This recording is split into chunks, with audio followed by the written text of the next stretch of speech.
Fight. नमस्कार, आपके साथ हूं मैं राजीव शर्मा। सुप्रीम कोर्ट ने आवारा कुत्तों के मुद्दे पर आज सुनवाई की। जस्टिस विक्रमनाथ, जस्टिस संदीप मेहता और जस्टिस एनवी अंजारिया की स्पेशल बेंच ने सभी पक्षों की दलीलें सुनने के बाद आवारा कुत्तों को सड़कों से हटाकर शेल्टर होम्स में डालने के फैसले पर अंतरिम रोक की मांग करने वाली याचिका पर अपना फैसला सुरक्षित रख लिया।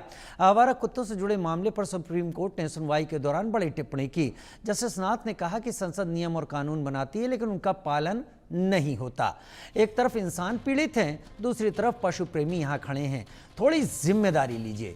इसके साथ ही सुप्रीम कोर्ट ने कहा कि जिन जिन ने हस्तक्षेप याचिकाएं दायर की हैं, उन्हें हलफनामा दाखिल कर सबूत पेश करने होंगे। वहीं आवारा कुत्तों पर सुप्रीम कोर्ट के आदेश के बाद देश भर में नई जंग छिड़ी हुई है। कुछ लोग अदालत के फैसले का स्वागत कर रहे हैं तो कुछ लोग इससे नाखुश हैं, इसे असंवेदनशील बता रहे हैं। लेकिन असंवेदनशील बताने वाले लोग इन कुत्तों की हालत पर जरूर सवाल उठा रहे हैं, लेकिन वो लोग जिनके बच्चों को या जिन्हें खुद ऐसे कुत्तों ने बीच बाजार काट लिया, और अब से कुछ दिन पहले बुलंदशहर के एक कबड्डी खिलाड़ी की हालत शायद आप सब ने तस्वीरों में देखी होगी। नहीं देखी तो सोशल मीडिया पर भी जाके आप देख सकते हैं। कुत्ते के काटने के बाद रेबीज के चलते तड़प तड़प कर किस तरीके से उसने जान दी थी। यह आवारा कुत्तों के चलते हो रहा है, कुत्तों की बढ़ती पॉपुलेशन, बढ़ती जनसंख्या के चलते हो रहा है। और इसमें कई उपाय करने की सीधी सादी जरूरत समाज को दिखती है। समाज स्टेरिलाइजेशन भी मांगता है, समाज वैक्सीनेशन भी मांगता है। स्टेरिलाइजेशन, वैक्सीनेशन आंकड़ों में हो रहा है, जमीन पर हो रहा है, या फिर केवल आंकड़े दिखाकर खाना पूरी की जा रही है? क्योंकि लगातार कुत्तों के काटने के मामले आ रहे हैं, और वो लोग जो कि देर रात अपने घर वापस जाते हैं, कई बार सड़कों से गुजरते वक्त वो इस डर में फंसे रहते हैं कि कहीं कुत्ते उनको काट न लें।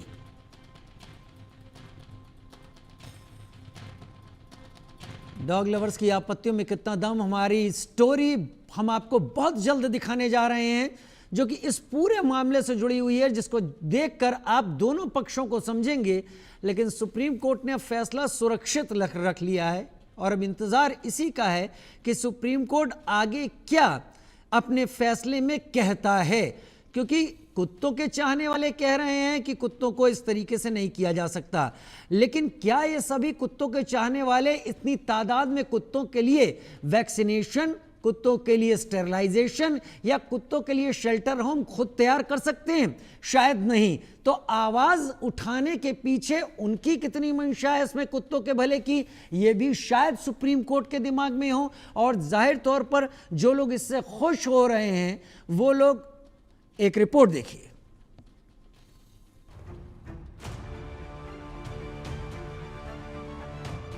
आवारा कुत्तों को पकड़कर शेल्टर होम भेजने के फैसले पर पशु प्रेमी और उनसे परेशान लोग आमने सामने, जिसके बाद आवारा कुत्तों को शेल्टर होम भेजने के फैसले पर सुप्रीम कोर्ट में दोबारा सुनवाई हुई, जिसके बाद जस्टिस विक्रमनाथ, जस्टिस संदीप मेहता और जस्टिस एनवी अंजारिया की स्पेशल बेंच ने सभी पक्षों की दलीलें सुनने के बाद फैसला सुरक्षित रख लिया। सरकार की तरफ से सॉलिसिटर जनरल तुषार मेहता ने दलील दी और कहा कि यहाँ कई ऐसे मांसाहारी लोग हैं जो खुद को पशु प्रेमी बताते हैं। बच्चे मर रहे हैं, मैं तस्वीर दिखाऊंगा, नसबंदी से रेबीज नहीं रुकता। अगर आप वैक्सीन भी कर देते तो भी कुत्तों के द्वारा बच्चों को नोचना और उन्हें काटना नहीं रुकता। दरअसल सुप्रीम कोर्ट ने 11 अगस्त को डॉग बाइट्स और रेबीज के मामलों को देखते हुए सभी आवारा कुत्तों को 8 हफ्तों में दिल्ली एनसीआर के आवासीय इलाकों से हटाकर शेल्टर होम भेजने का आदेश दिया था। कोर्ट के फैसले पर कई पशु संगठन और डॉग लवर्स विरोध जताने लगे। Chief justice of India BR Gavai ने इस मामले में फिर से विचार करने का आश्वासन दिया। इसको लेकर आज फिर से सुनवाई हुई और कोर्ट ने फैसले को सुरक्षित रख लिया। दिल्ली सरकार के वकील तुषार मेहता ने कोर्ट में दलीलें पेश करते हुए कहा कि सालाना 37 लाख डॉग बाइट के मामले सामने आते हैं, यानी रोजाना औसतन 10,000 मामले। तुषार मेहता ने बच्चों की मौत के ऐसे वीडियो का जिक्र किया जो कुत्तों के काटने और रेबीज से हुए थे। उन्होंने कहा कि कुत्तों को मारने की बात नहीं की जा रही है, बल्कि उन्हें आबादी से दूरी रिलोकेट करने की बात की जा रही है। आंकड़ों पर गौर करें तो पिछले साल यानी साल 2024 में कुत्तों के काटने के 37,70,336 मामले सामने आए थे। इस मामलों में 54 लोगों की रेबीज की वजह से मौत हो गई। इस साल जनवरी में ही कुत्तों के काटने के 4,29,000 मामले सामने आए। राज्यों के हिसाब से देखें तो जनवरी में सबसे ज्यादा करीब 56,000 मामले महाराष्ट्र में हुए। इसके बाद गुजरात में करीब 54,000, तमिलनाडु में करीब 49,000 और कर्नाटक में 39,000 और बिहार में करीब 34,000 सामने आए हैं। साल 2019 में पशुपालन मंत्रालय की रिपोर्ट में बताया गया कि भारत में 1,53,00,000 से ज्यादा आवारा कुत्ते हैं। आवारा कुत्तों की संख्या के मामले में टॉप 5 राज्यों में यूपी, ओडिशा, महाराष्ट्र, राजस्थान और कर्नाटक आते हैं। यूपी में तब सबसे ज्यादा 20,60,000 के ज्यादा आवारा कुत्ते बताए गए थे। साल 2024 में आई the state of the pet homeless report के मुताबिक भारत में आवारा कुत्तों की संख्या 6,05,00,000 बताई गई थी। और अगर हम दिल्ली एनसीआर की बात करें तो एक अनुमान के मुताबिक दिल्ली में करीब 8 लाख आवारा कुत्ते हैं। आवारा कुत्तों की संख्या बढ़ने से उनके हमले भी बढ़ गए हैं। कई हमलों में शिकार छोटे बच्चे होते हैं जो इनसे बचने में नाकाम रहते हैं। कुत्तों के काटने के मामले में सबसे बड़ा खतरा रेबीज का रहता है, जो एक जानलेवा वायरस है। इस साल जुलाई में रेबीज की वजह से एक 22 साल के कबड्डी प्लेयर की दर्दनाक मौत हो गई। इसी तरह का एक मामला साल 2023 में गाजियाबाद से सामने आया। उस वक्त एक 14 साल के बच्चे को कुत्तों ने काट लिया था और बाद में उस बच्चे ने अपने पिता की गोद में तड़पते हुए दम तोड़ दिया था। इस वीडियो ने पूरे देश को झकझोर दिया है। उस वक्त आवारा कुत्तों के हमलों को लेकर बहुत आवाजें उठी थी, लेकिन कुछ डॉग लवर्स के दबाव में आवारा कुत्तों को लेकर कोई ठोस कार्रवाई नहीं हो पाई थी। आवारा कुत्तों पर सुप्रीम कोर्ट के रुख ने समाज को 2 वर्गों में बांट दिया है। इनमें एक डॉग लवर्स जो ये नहीं चाहते कि आवारा कुत्तों को पकड़कर शेल्टर होम में रखा जाए। मुझे तो ऐसे लगता है कि जैसे हमारे देश में ना इस समय कुत्तों के सिवाय कोई और प्रॉब्लम ही नहीं थी। छोटी छोटी बच्चियों के रेप हो जाते हैं, वो नहीं जज साहब को दिखता। रेप और मर्डर हो जाते हैं, सड़कों पे एक्सीडेंट हो जाते हैं कि आप सारी गाड़ियाँ उठा के बंद कर देते हो। रेबीज इज नॉट अ छोटी सी कोई प्रॉब्लम नहीं है। हम भी रेबीज के खिलाफ हैं, हमें भी पता है। लेकिन क्या इस बेचारे को पता है इसके काटने से रेबीज हो रही है? इसकी जिम्मेदारी किसकी है? सरकार की। इसको वैक्सीनेट कराना किसकी जिम्मेदारी है? सरकार की। इसको स्टरलाइज कराना ताकि इसकी पॉपुलेशन ना बढ़े, किसकी जिम्मेदारी है? सरकार की। सरकार ने आज तक इन बच्चों के लिए, बेचारों के लिए कुछ नहीं किया। ये जितने आप 4 डॉग्स तो यहाँ पे देख रहे हो मेरे पास, इनकी सबकी हर साल वैक्सीनेशन होती है। इनको स्टरलाइज मैंने अपने पैसे से कराया है। निठारी में आप जितने भी कुत्ते अभी जाते हुए भी देख लेंगे, कभी ये बीमार होते हैं, कुछ होते हैं, हम अपने पैसों से इनका इलाज करवाते हैं। और मतलब मुझे समझ नहीं आती, एक अचानक ये बेचारा किस लिए ये सफर करे? ये टेरिटोरियल है, ये अपनी गली में दूसरा कुत्ता बर्दाश्त नहीं कर सकता। आप इतने कुत्तों को एक जगह इकट्ठा रखने की बात कर रहे हैं। दूसरे तरफ वो आम लोग हैं जिन्हें सुप्रीम कोर्ट के फैसले का स्वागत किया, जो चाहते हैं कि आवारा कुत्तों को पकड़ा जाए और उन्हें शेल्टर होम में रखा जाए।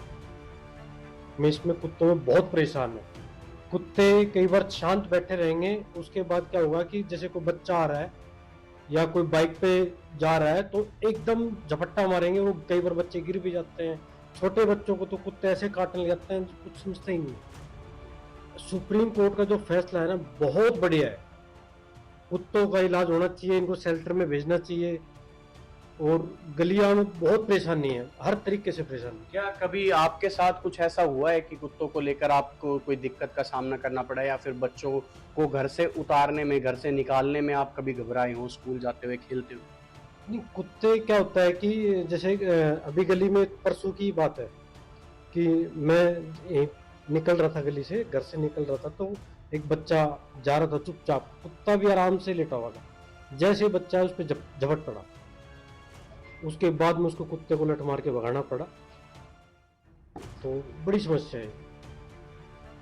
आवारा कुत्तों को लेकर भले ही सुप्रीम कोर्ट ने फैसला सुरक्षित रख लिया, लेकिन यहाँ सवाल है कि अगर आवारा कुत्तों को पकड़ भी लिया जाए तो डॉग शेल्टर्स ना होने की वजह से उन्हें कहाँ रखा जाएगा, और अगर समाधान ना किया गया तो लगातार बढ़ रहे आवारा कुत्तों के हमले आम जनता को कैसे बचाया जाएगा। Bureau report, India news.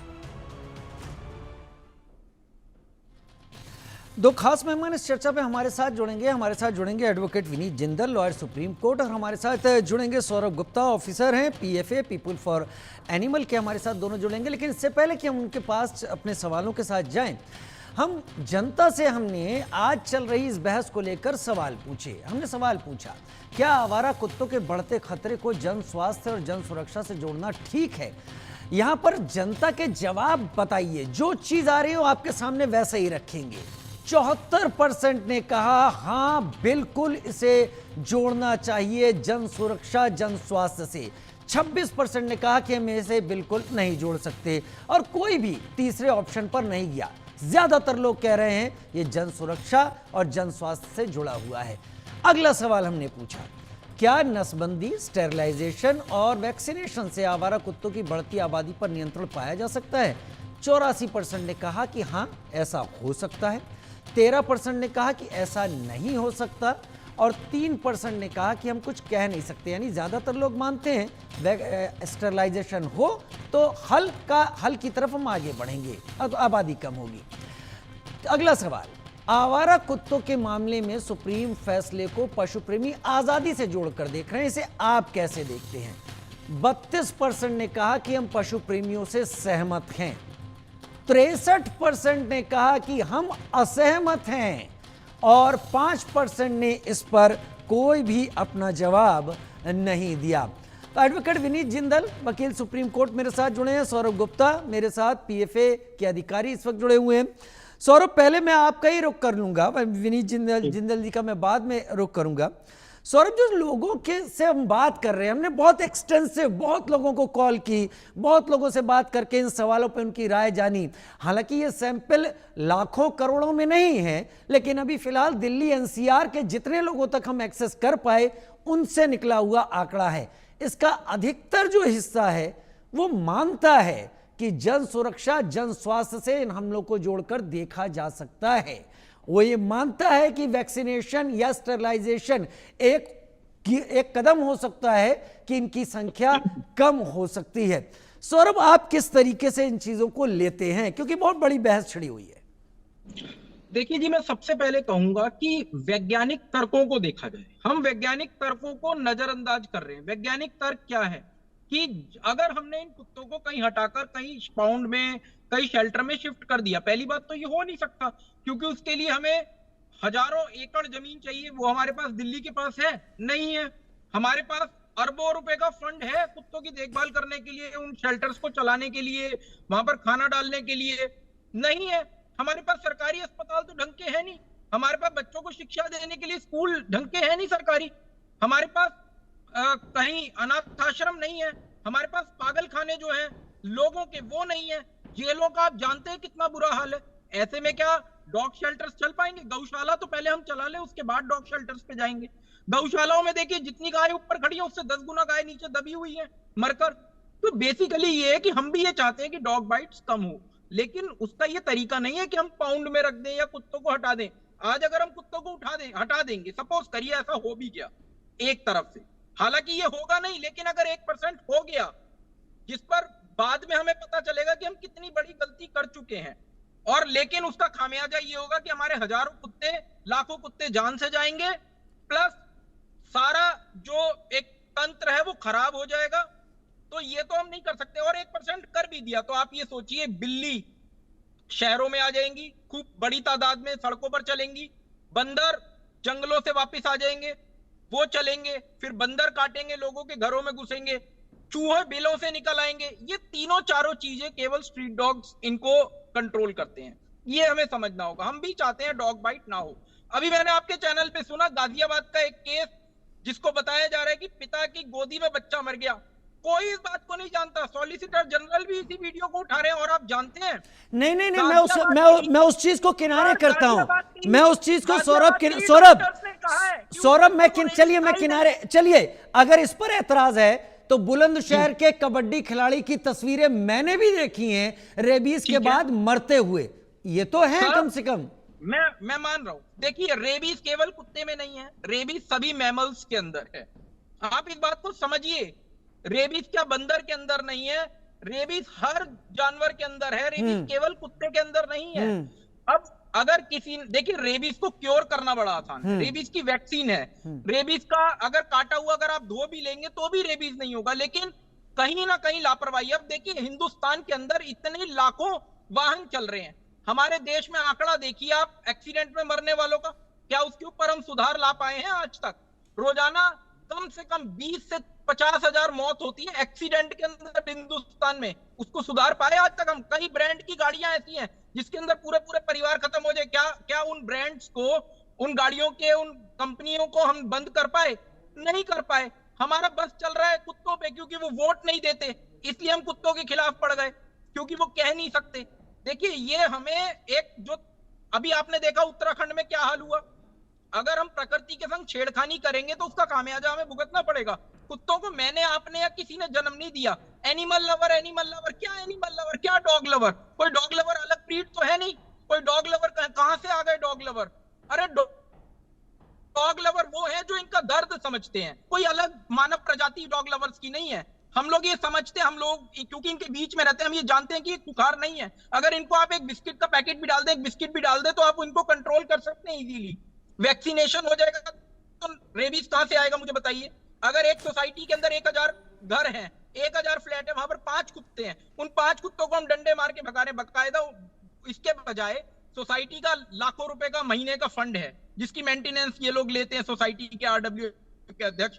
क्या ये नहीं कर सकते कि उन 5 कुत्तों की नसबंदी करवा दी जाए, उनका वैक्सीनेशन करवा दिया जाए? फिर बताइए, नसबंदी होने के बाद ना तो 70% तक कुत्ता काटना और भौंकना बंद कर देता है, वैक्सीनेशन के बाद रेबीज खत्म हो जाएगा, तो कहां से रेबीज की बात आ गई?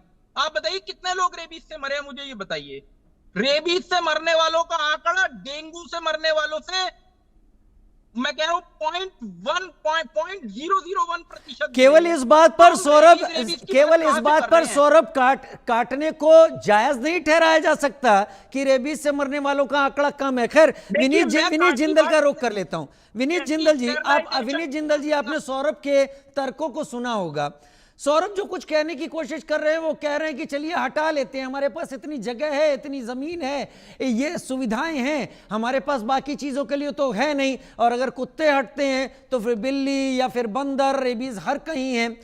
ये समाज बटा जरूर है। मैं आपके सामने अगर इस बात को रख रहा हूं तो मैं कहीं से आप दोनों के बीच में प्रेजुडिस नहीं करना चाहता, लेकिन मैं अपने ही किसी बहुत नजदीकी रिलेटिव के कुत्ते के काटे जाने से परेशान होकर भागा हूं, दौड़ा हूं, और मुझे पता है कि मैं वैक्सीन कैसे लाया जब पास में वैक्सीन थी ही नहीं।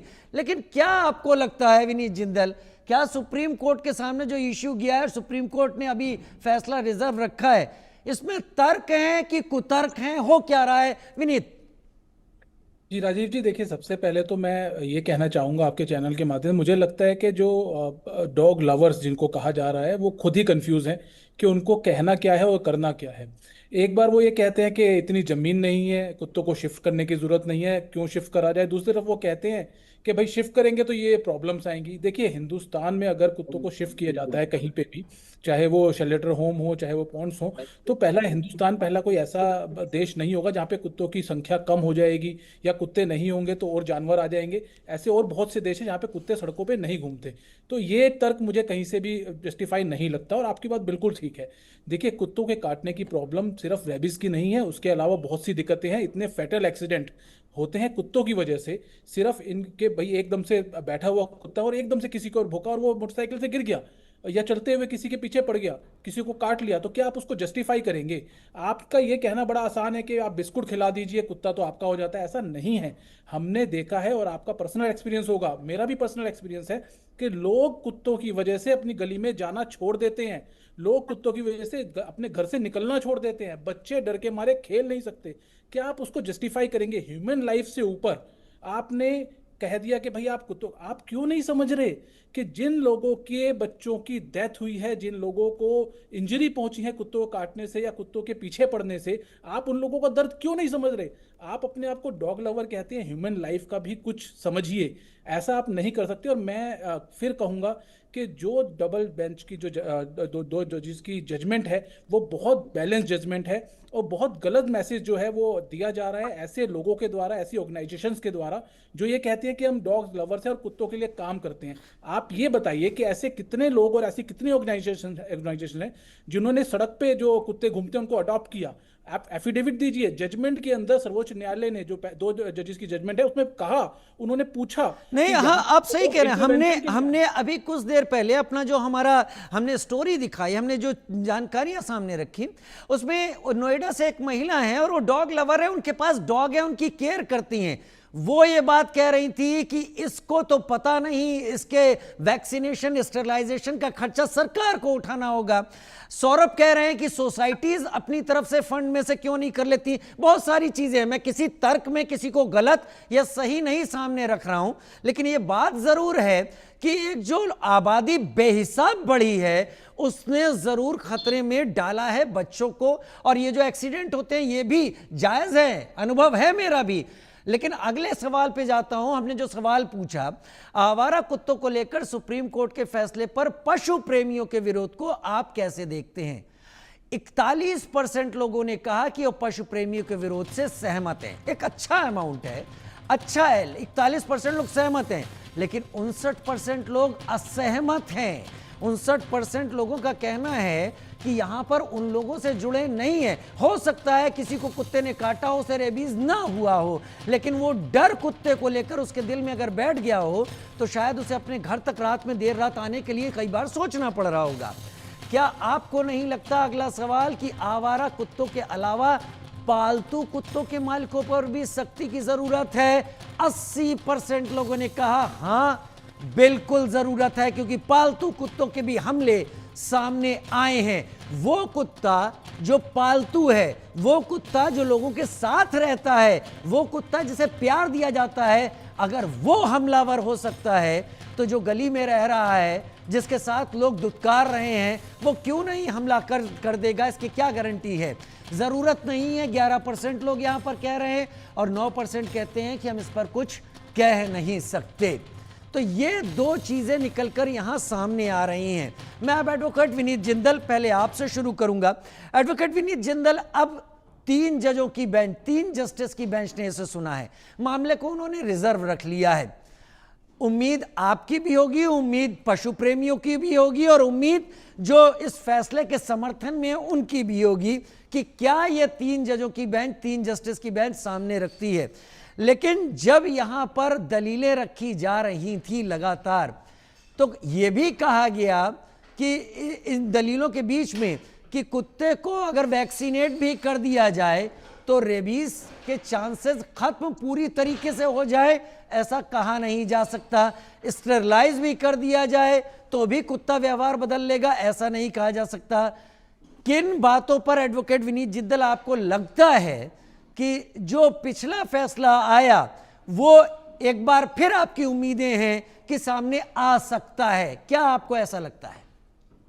जी बिल्कुल अजीब जी, मुझे और मेरा मानना यह है कि जो आज आर्गूमेंट हुए वो बहुत बैलेंस आर्गूमेंट थे, और एजी ने जो तुषार मेहता जी ने जो आर्गुमेंट किए वो बहुत वाजिद आर्गुमेंट्स थे, और उनका कहना बिल्कुल सही था कि देखिए आप साइंटिफिक रीजंस की बात करते हैं तो बिल्कुल आप इंजेक्शन लगा दीजिए, आप उनको सेंट्रलाइज कर दीजिए, तो इन सब चीज़ों से आपको जो खतरे हैं, चाहे वो रेबीज के हों, चाहे वो उनके व्यवहार के हों, कुत्ते के व्यवहार के हों जो एग्रेसिव होता है, तो वो उसके व्यवहार को आप नहीं रोक सकते, और ये नहीं कह सकते कि नहीं उस चीज़ से ये चीज़ें नहीं होंगी।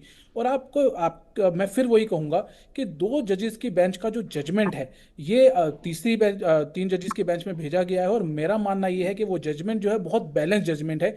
उस जजमेंट के अंदर आप पैरा नंबर जो डायरेक्शंस हैं उस डायरेक्शन नंबर 5 जब आप पढ़ेंगे, ये बहुत गलत मैसेज दिया जा रहा है कि 8 हफ्ते में ये कह दिया गया आप कुत्तों को उठाइए सबको और कहीं फेंक दीजिए, कहीं रख दीजिए, शेल्टर होम नहीं है। आप देखिए उस जजमेंट में लिखा गया है कि आप 6 से 8 हफ्ते के अंदर 5000 कुत्तों को सबसे पहले रखने का शेल्टर होम बनाइए। उसके बाद उन्होंने लिखा जजमेंट में कि ये बहुत लंबा प्रोसेस है और हम इस बात को मानते हैं, लेकिन इसको लुक आफ्टर करने की जरूरत है। तो ये मेरे को लगता है बहुत कॉन्स्ट्रक्टिव तरीके से पब्लिक के सामने पेश करने की कोशिश की गई है। मुझे नहीं पता किन लोगों की और किन ऑर्गेनाइजेशन की जो ऐसी मंशा है कि सुप्रीम कोर्ट के जजमेंट को इस तरीके से दिखाया जाए कि वो तो जो पशु विरोधी हो गए हैं या डॉग लवर्स के खिलाफ है, इस तरीके की चीजें रखी जाए। और जिस तरीके से एग्रेसिवनेस दिख रही है, कल मैं देख रहा था एक वीडियो कि कुछ वकीलों के ऊपर सर्वोच्च न्यायालय के सामने कुछ पशु प्रेमियों ने, डॉग लवर्स ने हमला कर दिया। तो इस तरीके की चीजें करने वाले लोगों को आप क्या कहेंगे? तो बड़ा अजीब है। और मेरा मानना यही है। मैं सौरभ की तरफ जाता हूं। सौरभ, उम्मीदें आपको क्या हैं? 3 जस्टिस की बेंच, चीफ जस्टिस ने कहा कि वो इसको सुनेंगे और उन्होंने बेंच भी असाइन करवा दी, बेंच ने सुन भी लिया, ऑर्डर रिजर्व कर लिया। आपको क्या लगता है वो कौन सी दलीलें हैं जिस पर आपको लगता है कि जो पिछला आदेश आया था उसमें बदलाव संभव है?